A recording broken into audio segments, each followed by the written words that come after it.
What's good, y'all? It's the Demouchets REACT, and we're back with another video. Who we got today, C? Today we're back with another American reaction. So excited about this video. If you're new to us and we're new to you, make sure you scroll down, hit that subscribe button, and turn on the post notification bell. Because we're on the road to 200K. And we cannot get there without you guys, alright? Join the family without further ado. Let's get into the video. Let's get it. So I'm here with Ato Oshun, the regional director for the Ghana Museums and Monuments Board. Yeah. And where are we? Currently you are at Cape Coast Castle. Before Europeans arrived in this region, in general, what kind of political structures were there?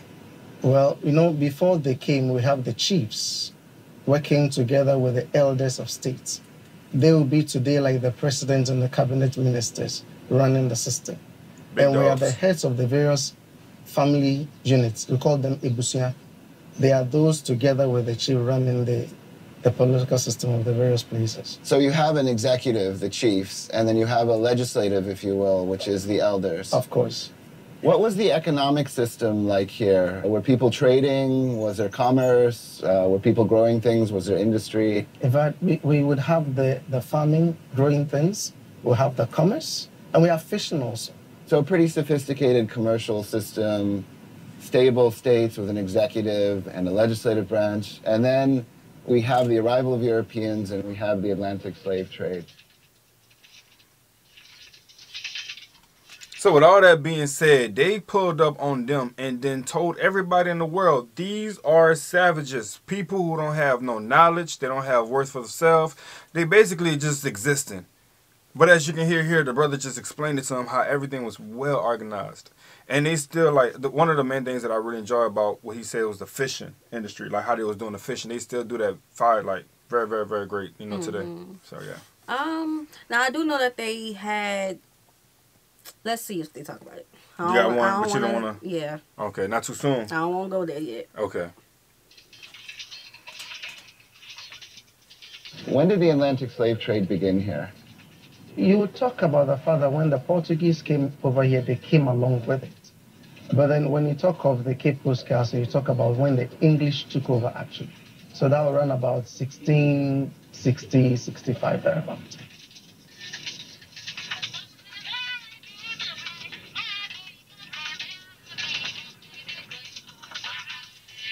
At that point, is it involved in the slave trade? Oh yes, at that time they had already started. And so what would happen? Would British and other European ships come up here to purchase people? Two different occasions would happen. When the merchants will come to buy and when the castle will supply their colonies.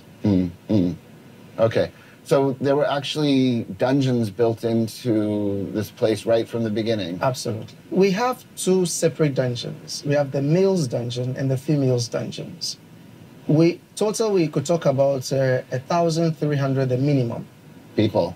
People. At one time? At one time, yes. And in the males dungeons, we have 5 compartments making up the whole dungeon. And every compartment had 200 people at a time. It is sad to see the dungeon because, you know, unlike other places where they were given containers where they could defecate into them, here in Cape Coast Castle, they created sort of canals in the dungeon that they could do it into them. And whenever it rained, the rain will wash these away. Yeah. I mean, these must be terrible, terrible conditions. Unimaginable. Unimaginable. But here's what really shocks me. Yeah. We are sitting above the dungeons, essentially. The British officers were living above this all the time. Can you, I mean, it's unimaginable. So for it to be worth it, it must have made a lot of money for them. Of course. Yeah. Of course. This was very profitable for the European companies involved and such. How did the Atlantic slave trade transform the economic system here? Well, so now human beings have become commodities. So those who would dig for gold will now go into capturing people. Those who would spend time farming are being captured. So it changed the whole dynamics. We would start experiencing farming from this end because people will start moving deep into the forest, running away from the radar of these wicked people. Yes, the economics changed. Wow. So, okay, so it sounds like 3 things you're saying is, first of all, people are being taken away so they don't work. Second, people who would normally be working on productive things like digging for gold or growing things are turning to slave trading because they have to in order to survive. Right. And thirdly, people can't live where they would normally live. They have to go into the forest. They have to keep moving. This is a Pushing huge back. Yes. transformation. So leave Yeah. everything you've done behind because you don't want to be captured.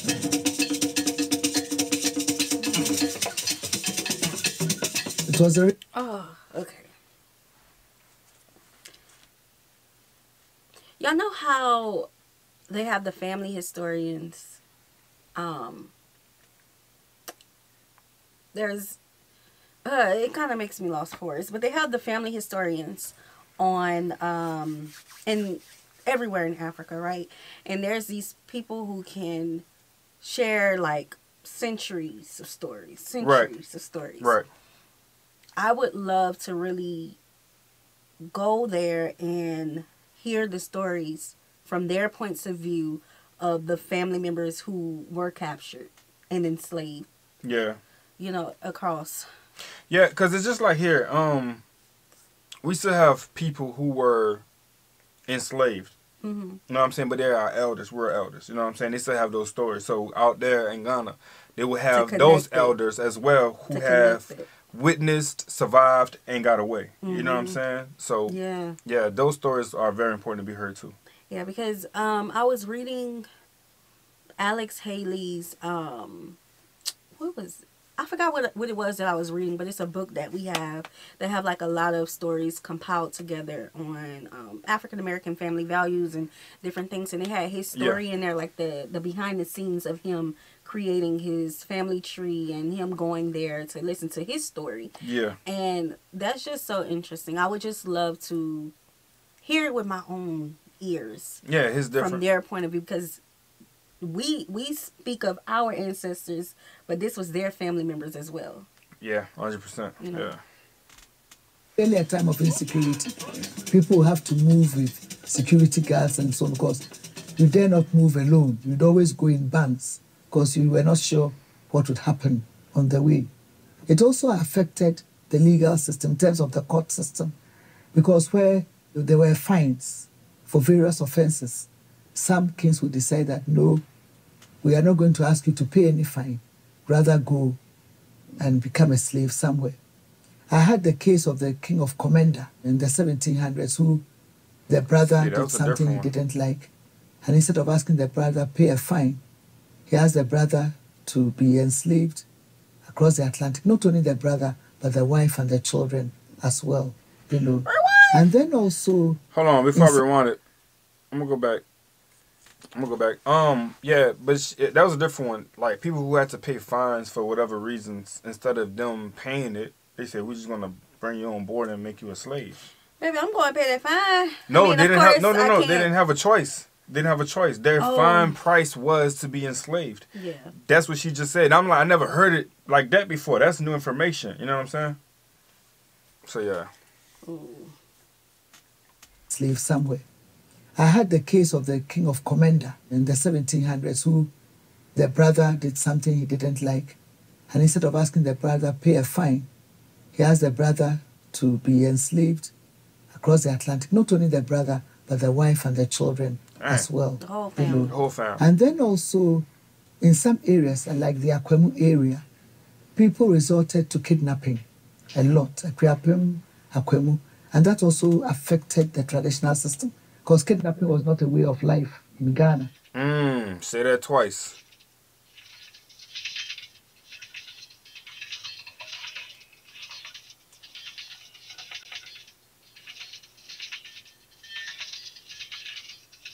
So I've been talking to people mostly along the coast about slavery and the Atlantic slaving system. And I'm very interested to get a view from further in the interior, from this region, which you are an expert in, and further to the north. Well, it affected the Middle Belt directly and indirectly. Directly in the sense that they wanted European goods, such as guns, gunpowder, fabrics, and so on. And they had to deliver in return whatever the Europeans wanted at a particular time. So initially, it was mainly gold and elephant tusk or ivory. And they were so positioned that they could deliver these commodities. And then over time, as the transatlantic slave trade intensified and the commodities that were required in exchange for European goods desired by the Asante and people in the Middle Belt generally was human beings because of the plantation agriculture that was going on in the New World. Most of the slaves that were taken out of Asante, for example, did not necessarily originate from this region. They had to look up north for them.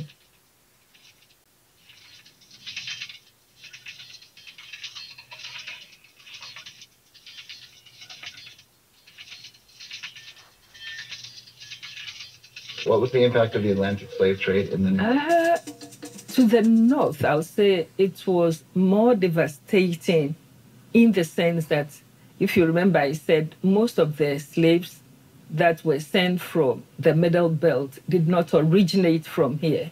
They came from the north either as captives or they were brought in as tributes because parts of the north had been conquered by Asante, and as subjects of Asante, they had to pay homage and tribute to Asante. And this caused people in the north to war amongst themselves. And also some of them found the opportunity to trade.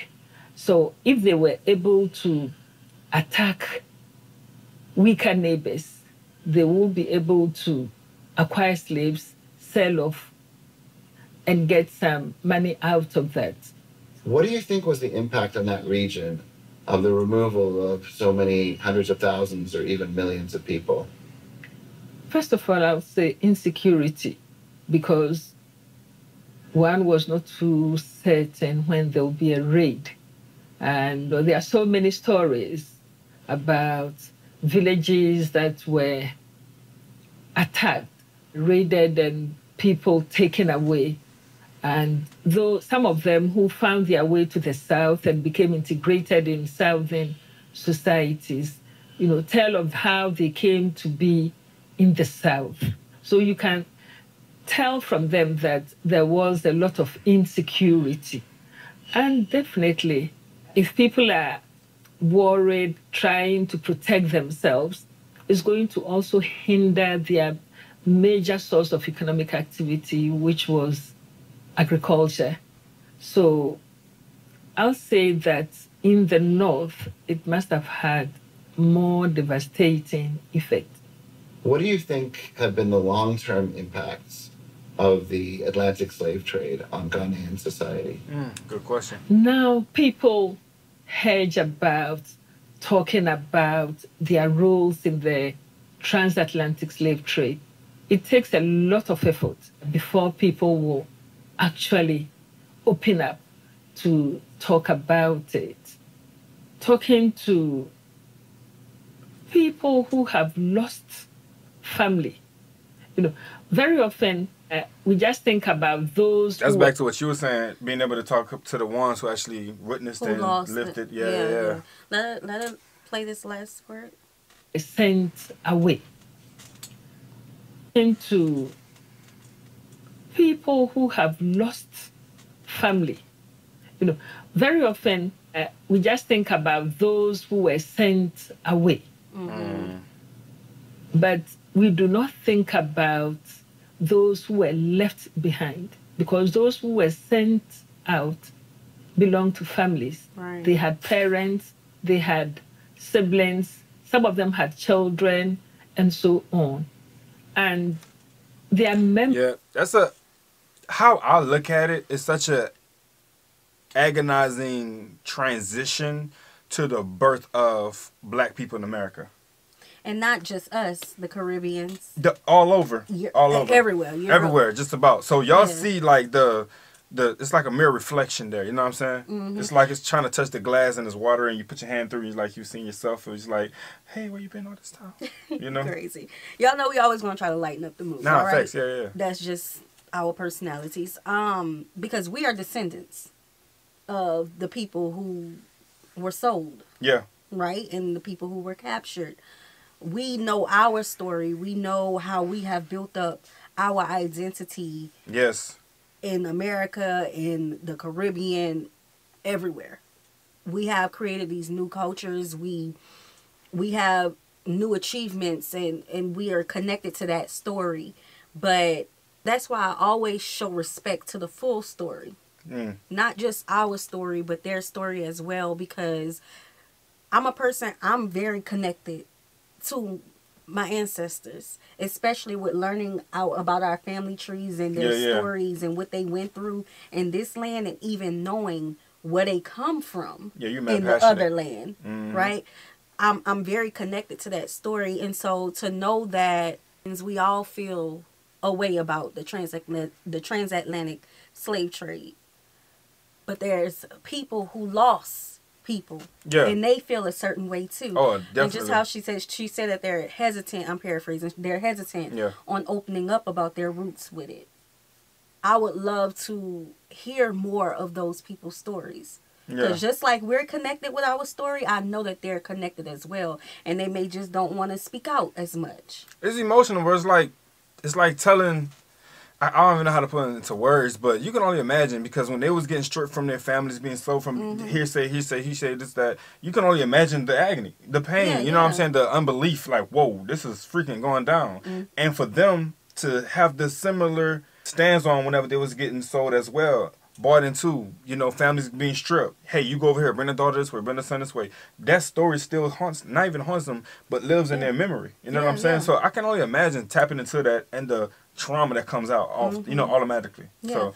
And I remember watching a story of the Ghanaian leaders apologizing about their participation in the slave trade. And like I was saying earlier, I know the griots know that story. And this is a part of what I would like to see happening more. You know, and I know that they're building up the tourism industry. Well, the tourism industry is up, right? But having griots a part of that, a part of people going back to discover the roots, and, you know, that needs to be implemented more, so that we can not just hear the broad story, but maybe there'll be people in there that know the family history, and we could connect with those specific families, like I was saying Alex Haley did. Man, right? really pulling the bandana off your eyes. Really seeing it from a real focus point. Yeah. Not the whole perspective, like but real focus point. Connection. And it's so many different views. Because I would love to know that other story. Yeah. That's crazy business right there. Of those who lost loved ones to the trade. So that is very often it's hidden. It doesn't come out in the open. So we're actually talking about multi-generational trauma. Yes. Multi-generation of trauma. They passed, see, I don't even like getting into this type of stuff because I don't even speak on it too much. I just kind of keep it what it is. But they was talking about how the people who was dealing with the other, I think was the Holocaust? The Holocaust. And they had figured it out that they had passed down traumas. Yep. Hello, it's because it's hitting. You can only imagine the lifestyles and how all that stuff passed down, bro. Like that's real stuff. It does. Post-traumatic slave trade is what we call it for us. Yeah. And there's people sometimes who'll get in the comment section and they'll say that I'm so sensitive every time. I am sensitive. I carry my ancestors' stories. Y'all gonna leave my baby alone. That's what y'all gonna do. I don't care. I'm very sensitive when it comes to that. Yeah, but it's like you have people who be like, I didn't know that this was a real issue for you all. I didn't know that being told this or being called this was a problem to you. Some people are just really out of touch. And that's the issue we have. They don't open their minds up to the reality that a lot of other cultures have to face and suffer with on basis of history and times as like that some people go through today. So they're out of touch of it. They're out of touch. I'm very in touch. I know it. I feel their pain. Yeah. Okay, I ain't have to go through the whipping and the graping, and I didn't have to go through the harassment and the people coming knock to the doors and saying come out here, and they got a tiki torch. I didn't have to go through that to feel their pain, because I feel it. It's been passed down. Yeah. Get this thing to Let me print make that, it very though. simple. One simple thing it did was to take away our independence and bring in dependency. So that, you know, we are digging for gold ourselves. Now when we get the gold, you have to bring you the gold dust to bring us the trinkets. Now we're not able to have the opportunity to develop the system we already have it. Let me ask you, how did you first learn about the impact of the Atlantic slave trade here? In my growing stages, I never had the opportunity to visit the dungeons that much. I could see the castle pass by. But when I grew up a little bit, that was when I entered for the first time. And I had then grown, so I was like, that was why I said to you that I was sitting in the dungeons crying every morning for about a week or two, because one, I was surprised that it did happen. Man. Two, I was again surprised that even though I was born around the castle, I never had the opportunity to visit it. So then, it was very difficult to take. So That's in comparison to a lot of people who don't even know or realize they live right down the street from a plantation. Never had the idea or the chance to go and just be there on the fields or the land, or even knock on the door, because you got people that still live there too. Yep. Like, they don't even realize they're down the street from these type of things. You know what I'm saying? And yeah, they probably had the same reaction as him. Real talk. Can you tell me what the door of no return is? You know, the very last point the African exited from the castles to the ships to be taken away, that very last point of the exit is what is termed door of no return, because knowing that you will never come back in to Africa again. What do you think about the fact that tourists come here to see this place that is really a place of enormous suffering? Yeah. I think that those who are coming are here to learn so that we don't repeat the same mistakes. So it doesn't serve just as a tourist center, but a kind of educational center sort of, so that everybody will learn from it and will make the world a better place than it is today. Between about the 1440s and the 1880s, over 1 million Ghanaians were ripped from their homes and kidnapped into the Atlantic slave trade. Multiply that by more than 10 to understand the scale over the entire continent of Africa. We know that this must have had a deep and dramatic impact on Ghanaian society. We can think about the psychological trauma it must have caused, the social breakdowns, the economic dislocation, and the political decline. We don't really know about the impact of the Atlantic slave trade. Enslaved people don't leave behind a lot of records, and a lot of people today in different parts of the world don't want to talk about that era. As a result, when we get Ghanaian historians together, we see some disagreement over the precise details of the Atlantic slave trade and its impact.